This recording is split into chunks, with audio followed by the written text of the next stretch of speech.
Gini ya, kita bongkar sekarang. Sini ku kasih paham. Kalau kau masih mikir pasar itu gerak murni karena berita headline yang kau baca sambil ngopi tiap pagi, kau sedang disetir kawan.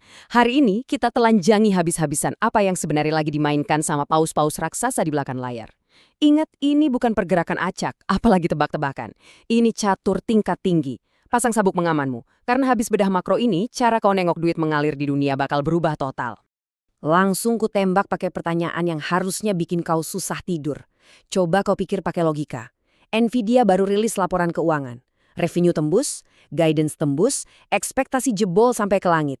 Tapi apa yang terjadi sama harga sahamnya? Datar, lempeng macam jalan tol. Nah, logikanya, kalau berita sesempurna itu aja udah nggak sanggup ngangkat harga, kau pikir siapa yang diam-diam lagi distribusi jualan di pucuk waktu retail lagi fumu-fumunya hajar kanan? Pertanyaan ini cuma pemanasan dari sesuatu yang jauh lebih ngeri. Biar kau nggak buta arah, ada 4 arus makro raksasa yang lagi tabrakan keras sekarang. Pertama, manuver pertahanan dolar. Kedua, ilusi narasi damai negosiasi AS dan Iran. Ketiga, lubang hitam likuiditas dari IPO AI. Dan keempat, ya ini, bukti nyata distribusi institusional di saham raksasa macam Nvidia tadi. 4 domino ini lagi jatuh beruntun, dan kalau kau nggak sadar, portofoliomu yang jadi korban. Kita masuk bagian pertama, catur minyak dan dolar. Kau nengok kan, trader retail yang polos nengok berita AS dan Iran negosiasi damai, langsung mikir, oh perang kelar, minyak turun, tren bearish. Gitu aja terus pola pikirnya, cetek. Tapi smart money, institusi sekelas paus, mereka nengok ini sebagai manuver super cantik. Mereka butuh minyak turun buat neken ekspektasi inflasi energi. Kalau inflasi energi ini jinak, yield obligasi AS gak meledak, dan dolar bisa bernapas lega. Itu game plan sebenarnya. Coba kau lihat, harga minyak anjlok hampir 6% cuma karena narasi tahap akhir negosiasi. Kok pikir ini kebetulan? Bah, di pasar ini nggak ada yang kebetulan. Berpuluh tahun minyak dibeli pakai dolar. Artinya makin mahal minyak, makin bengkak utang Amerika gara-gara inflasi. Jadi, manuver nekan harga minyak ini nyiptain sweet spot. Minyak dibikin murah, biar beban utang reda, tapi geopolitik dibiarkan sedikit panas supaya dunia tetap butuh pegang dolar sebagai pelindung. Cantik kali mainnya kan? Nah, coba fokus ke sini. Dolar sekarang lagi mati-matian nahan level support makro kritisnya. Kenapa mereka bertarung berdarah-darah di titik ini? Karena ancaman terbesar bagi sistem mereka sekarang bukan cuma inflasi bulanan. Ancaman eksistensialnya itu dedolarisasi. Dunia ini perlahan mulai muak dan cari alternatif selain dolar. Jadi, menyelamatkan dolar di level ini, itu harga mati, nggak bisa ditawar. Tapi, nah ini tapinya, jangan langsung kau telan mentah-mentah ilusi di permukaan itu. Institusi tahu persis risikonya. Analis dari lembaga top udah kasih warning keras. Kalau narasi damai ini sampai gagal, dan urat nadi energi global di Selat Hormuz sampai ke kunci, harga minyak bisa terbang gila-gilaan, tembus 120–200 dolar per barel. Coba kau bayangkan, bakal sekacau apa inflasi kalau itu sampai kejadian. Ngeri kali kan? Kita lanjut ke bagian kedua, lubang hitam likuiditas AI. Sebentar lagi ada desas-desus OpenAI mau IPO. SpaceX juga, pendapatannya tembus 4,7 miliar dolar.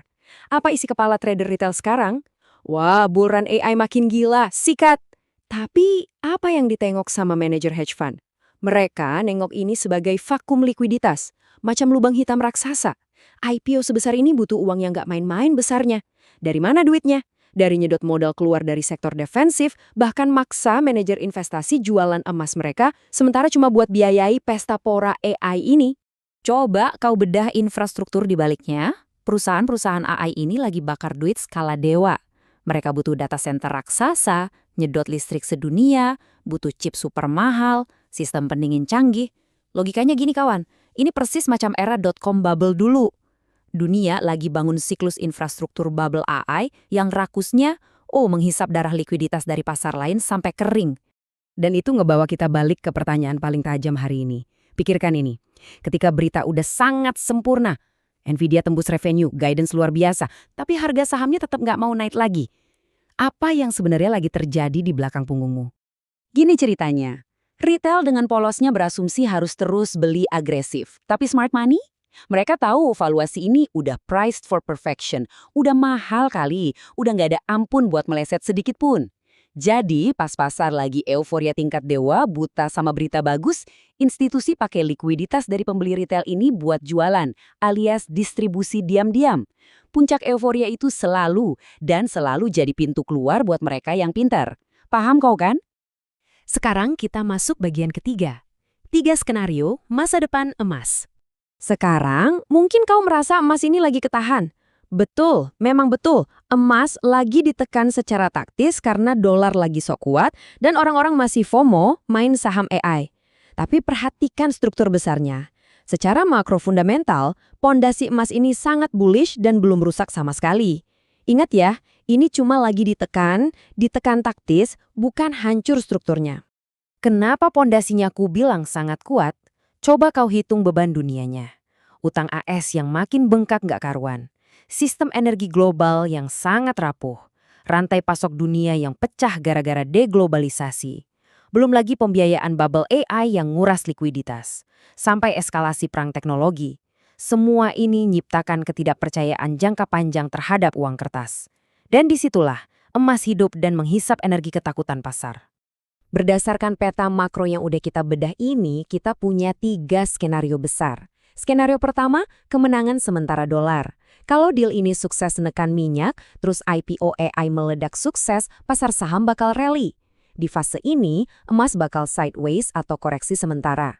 Tapi ingat gaya bandar, pas retail mulai bosen, capek, dan nyerah cut loss emasnya, justru di titik itulah raksasa-raksasa ini diam-diam serok barang, akumulasi merajalela. Skenario kedua, nah ini yang ngeri kali bah, geopolitik meledak. Kalau negosiasi gagal, Selat Hormuz dikunci, minyak spike tak karuan, inflasi meledak lagi, dan pasar obligasi kaos. Kalau tuas ini patah, perpindahan uang bakal terjadi dengan kecepatan yang nggak masuk akal. Emas bakal rally dengan sangat brutal. Siapa yang nggak pegang barang, bakal tertinggal kereta jauh sekali. Nangis kau nanti. Terus ini skenario ketiga, yang menurutku paling berbahaya buat sistem finansial modern. Kalau bubble AI retak, kalau pertumbuhan AI ternyata nggak secepat ekspektasi, narasinya hancur, valuasi IPO yang kelewat mahal itu ambruk, dan lokomotif macam Nvidia benar-benar mogok, uang yang tadinya tersedot di lubang hitam AI bakal panik, berlari mencari tempat sembunyi, bakal ada tsunami pelarian modal balik ke aset fisik keras, emas bakal jadi asuransi absolut.